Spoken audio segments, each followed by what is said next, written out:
Je suis très heureuse qu'aujourd'hui avec nous Linh Tan O. Et aujourd'hui, on va aborder le sujet qui est très important pour chaque être humain, pour chaque homme, femme, même un enfant. C'est le sujet sur la santé de la maladie. Linh Tan, tu m'as dit qu'on peut regarder la maladie comme une amie, ou que la maladie peut devenir un ami. Pourquoi tu dis comme ça? Donc ça peut être un peu étonnant d'entendre dire que la maladie peut être une amie, surtout quand on souffre, puisqu'on rencontre autour de nous beaucoup de personnes qui souffrent ou qui ont des maladies depuis longtemps. Et elles aimeraient bien s'en débarrasser. C'est ça qu'on rencontre plus souvent. Mais ce que nous dit la systémie, ce que nous apprend la science des constellations familiales et systémiques, c'est qu'on peut avoir un autre regard sur la maladie. Et c'est ça que j'essaye d'expliquer à mes clients dans des ateliers ou dans des stages, le prochain stage par exemple, qui est sur ce thème de la maladie, une amie, pour pouvoir apporter à tous ce regard différent sur quelque chose qui peut être très grave et très douloureux. On a l'habitude de dire que la maladie, c'est quelque chose qu'on doit combattre, on doit lutter contre. J'étais souvent frappée, moi, par des publicités pour des médicaments, par exemple, où on voit dans le ventre des problèmes digestifs et c'est la guerre dedans. Il faut trouver le bon médicament pour détruire la maladie.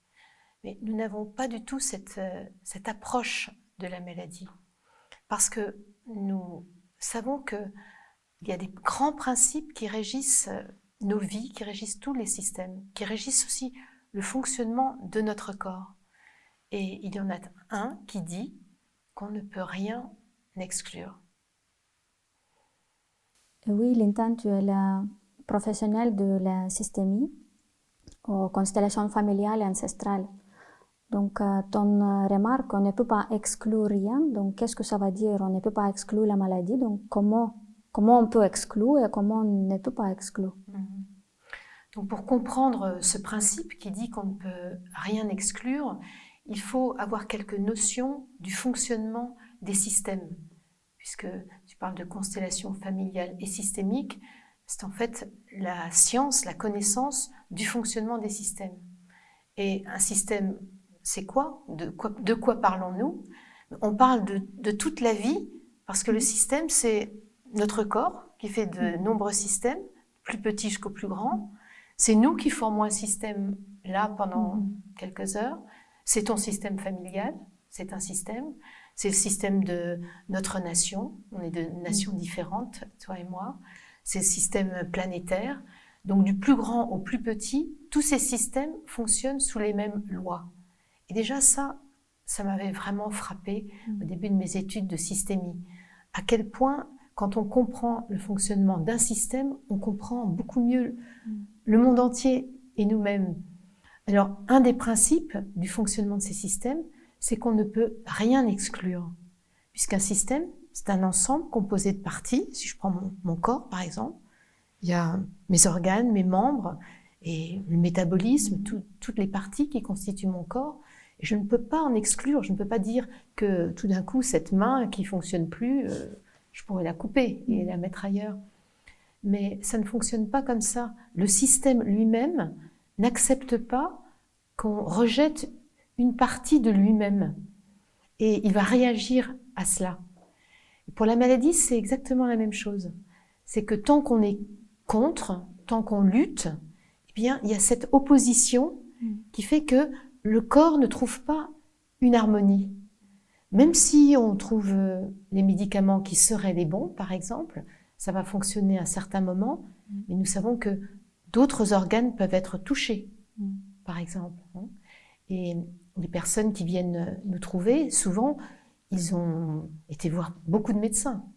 Ils ont suivi beaucoup de thérapies. Ils viennent nous voir parce que ça ne fonctionne pas. Ils sont toujours malades ou c'est une maladie qui devient incurable et ils ne savent plus quoi faire. Et les questions qui me viennent maintenant, comment on peut retrouver cette harmonie avec les organes qui peuvent être malades dans notre corps? Comment on peut vraiment accepter cette maladie? Donc, tu as dit le mot magique, c'est déjà respecter ce grand principe systémique qui dit qu'on ne peut rien exclure. Donc, c'est déjà changer notre façon d'être en relation avec cette maladie, avec ce corps qui manifeste un trouble. Parce que, qu'est-ce qu'on entend très souvent? Qu'est-ce qu'on dit? C'est pas juste, c'est trop difficile, pourquoi moi? J'en ai assez de cette maladie, je veux la détruire, je veux l'éradiquer, je veux trouver le bon médicament pour la faire disparaître. Mais nous n'avons pas cette vision de la maladie. Nous nous disons au contraire qu'il y a un système qui manifeste un trouble, un dysfonctionnement. Et notre question, c'est qu'est-ce que ça nous montre? Qu'est-ce que veut nous dire ce corps, ce système corps? D'abord, il veut nous dire il y a un problème. Et pour résoudre un problème, quel qu'il soit, pas seulement une maladie, tu sais bien que la première chose à faire, c'est de le regarder. C'est-à-dire d'accepter, oui, j'ai ce problème. Et souvent, on fait le contraire. C'est-à-dire qu'on nie la maladie ou la gravité de la maladie. On se dit, ou on nie la possibilité d'en guérir.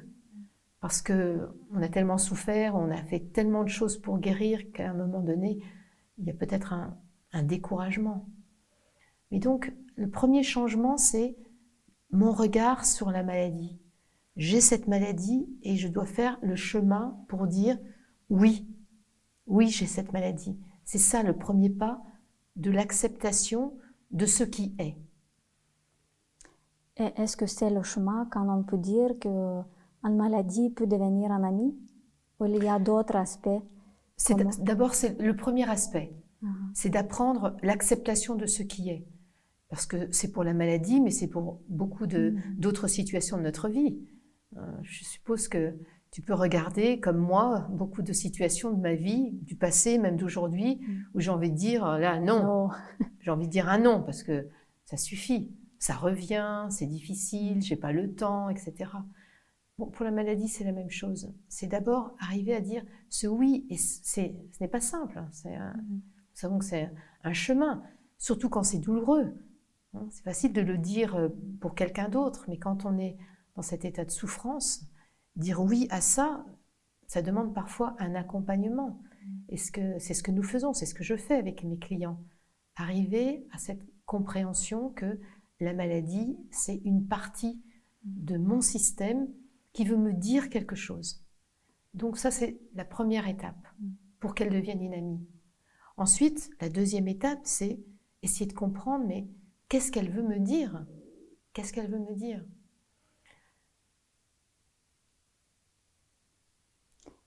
Et cette deuxième étape, qu'est-ce qu'elle veut me dire? Comment on peut écouter? Comment elle peut dire à nous? La maladie nous montre quelque chose qui dysfonctionne dans notre système. Comme nous savons que tous les systèmes fonctionnent de la même manière, il suffit de savoir quelles sont les blessures que nous pouvons infliger au système et regarder dans notre vie comment ça se passe. C'est aussi simple que ça. Donc les blessures, c'est je ne peux rien exclure. Donc, est-ce qu'il y a quelque chose ou quelqu'un que j'exclus de moi, de ma vie? Est-ce que quelque chose n'est pas à sa juste place? Est-ce que moi, je ne suis pas à ma juste place dans ma vie, dans ma famille, dans les systèmes auxquels j'appartiens?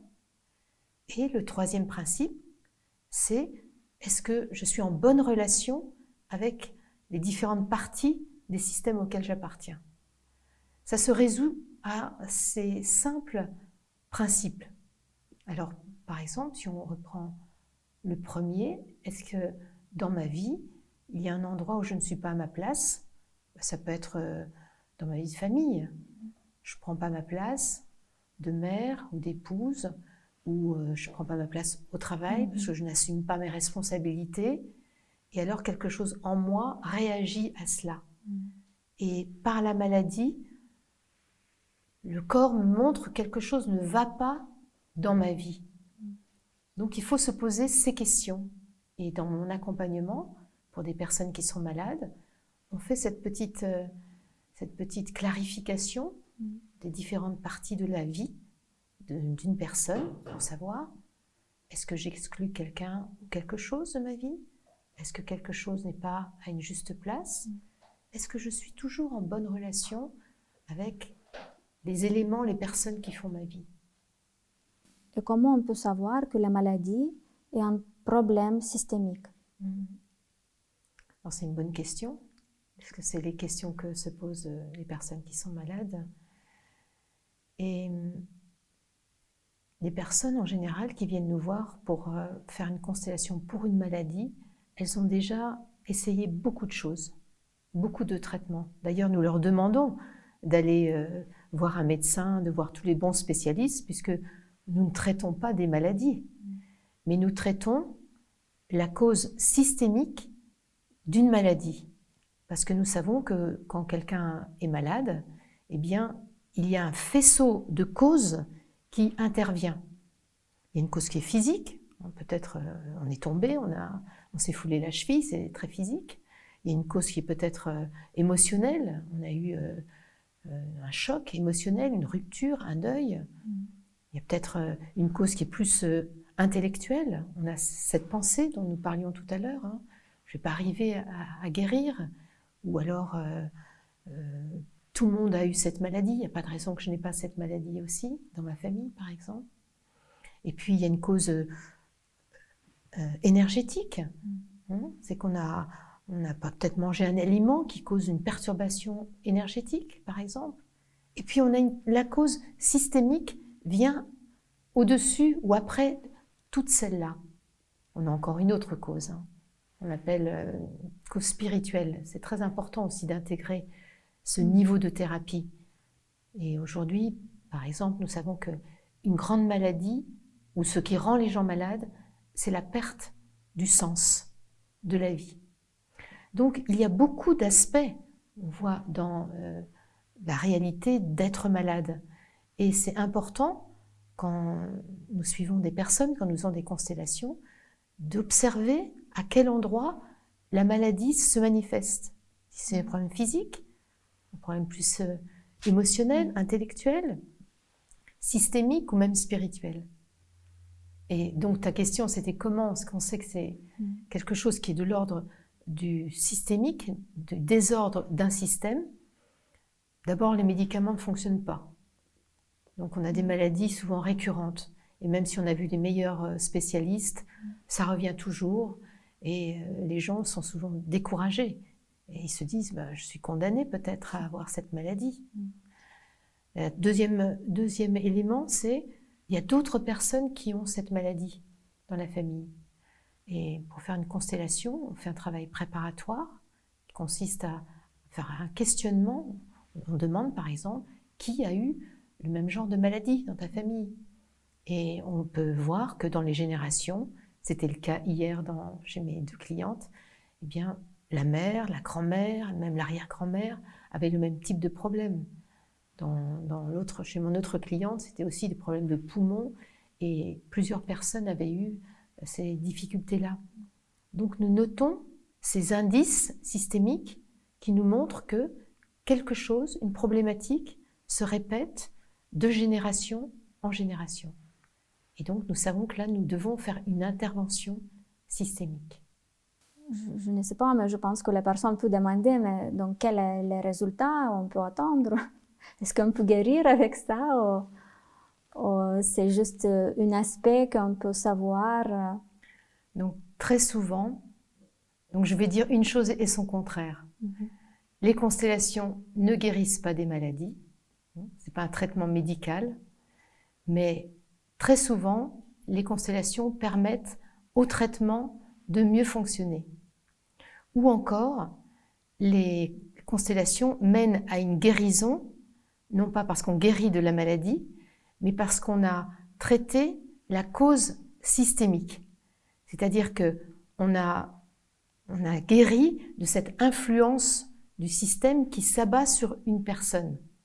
Donc pour comprendre un petit peu mieux cet aspect, parce que c'est pas évident d'imaginer ou de comprendre comment ça peut fonctionner. Ce n'est pas dans notre champ de conscience, on apprend ça nulle part, on n'apprend pas ça à l'école ni à l'université.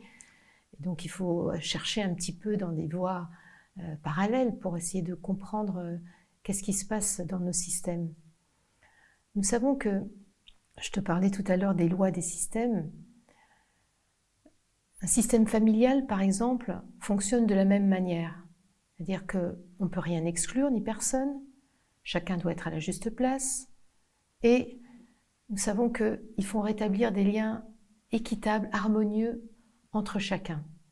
Et si je te dis ça, on peut bien imaginer que dans de nombreux systèmes, et dans les nôtres d'ailleurs, il y a de nombreux endroits où certains sont exclus, par exemple des personnes dont on ne parle pas, des personnes qu'on a oubliées, qui sont mortes à la guerre, dont on a honte, qui ont fini dans un hôpital psychiatrique ou dans une prison. Il y a de nombreuses personnes comme ça dans le système. Donc ils font partie des exclus. D'autres encore se sont exclus eux-mêmes parce qu'ils ont été malades. Et il y a encore un autre aspect du fonctionnement des systèmes dont il faut parler pour comprendre de quoi nous parlons maintenant, c'est que ces systèmes, ils perpétuent la mémoire de ce qui s'est passé. C'est pour ça qu'on dit, on remarque, tiens, ma grand-mère avait ce même problème, comment ça se fait? Ma mère aussi, et moi? Et peut-être je vais la transmettre à ma fille. Comment est-ce possible, une chose pareille? Et nous savons que le système, sa fonction, c'est de perpétuer la mémoire. Donc, perpétuer les choses qui sont positives, et même les qualités, puisque c'est pour ça que nous avons un tas de qualités, peut-être que nous avons reçues de nos aïeux. Peut-être que, je ne sais pas, tu peux être une femme d'affaires, moi je peux être une artiste, parce que j'ai reçu ces qualités. Mais nous recevons aussi la trace, la marque des événements graves qui se sont passés. Et le système, il est comme notre corps, qui cherche toujours un meilleur équilibre avec ça. Et comment cet équilibre se fait? Quand cette mémoire est respectée et mise en lumière. Ça veut dire que si on cache quelque chose, le système va faire en sorte que ce qui est caché soit révélé à travers qui? À travers les personnes qui sont vivantes dans un système. Et la maladie a cette fonction aussi. Nous perpétuons avec nos difficultés des événements graves qui se sont passés dans les générations précédentes et qui ont besoin d'être mis en lumière, d'être reconnus et acceptés. Et on revient toujours à notre grand principe d'acceptation. Je voudrais leur donner un message d'espoir, surtout aux personnes qui ont une maladie grave ou qui ont une maladie qui les fait souffrir depuis longtemps. D'abord, oui, la maladie ne peut pas être guérie par les constellations, mais si on en comprend les causes et le sens, déjà on peut mieux l'accepter et mieux vivre avec. D'autre part, si nous trouvons la cause systémique et si c'est dans le destin des personnes de guérir, il est vraiment important d'essayer de le faire. Parce qu'il y a beaucoup d'endroits où on peut faire quelque chose pour guérir cette cause systémique. C'est-à-dire pour mettre en lumière l'événement ou les personnes du système qui sont en lien avec ça, les remettre à une juste place, les honorer peut-être. Alors on n'a plus besoin de manifester une maladie pour eux. Mais c'est très important de savoir ça. Et dans nos ateliers, c'est ce qui s'est passé hier dans mon atelier de constellation, où il y avait 2 personnes qui posaient un problème pour des maladies, eh bien ces personnes se sont trouvées déjà libérées de comprendre de quoi il s'agissait. Pourquoi est-ce que moi je répète cette histoire, ce problème de poumon, pas pour l'une par exemple, depuis plusieurs générations, et de savoir que j'ai pu faire quelque chose pour les libérer et pour me libérer, c'est déjà énorme. Ensuite, c'est la vie qui nous montre si la guérison est possible. Parfois, ça l'est, et c'est très réjouissant, et parfois, ça ne l'est pas. parce que c'est une maladie incurable et qu'il y a un destin qui est plus grand que nous et nous ne pouvons pas aller au-delà du destin des personnes.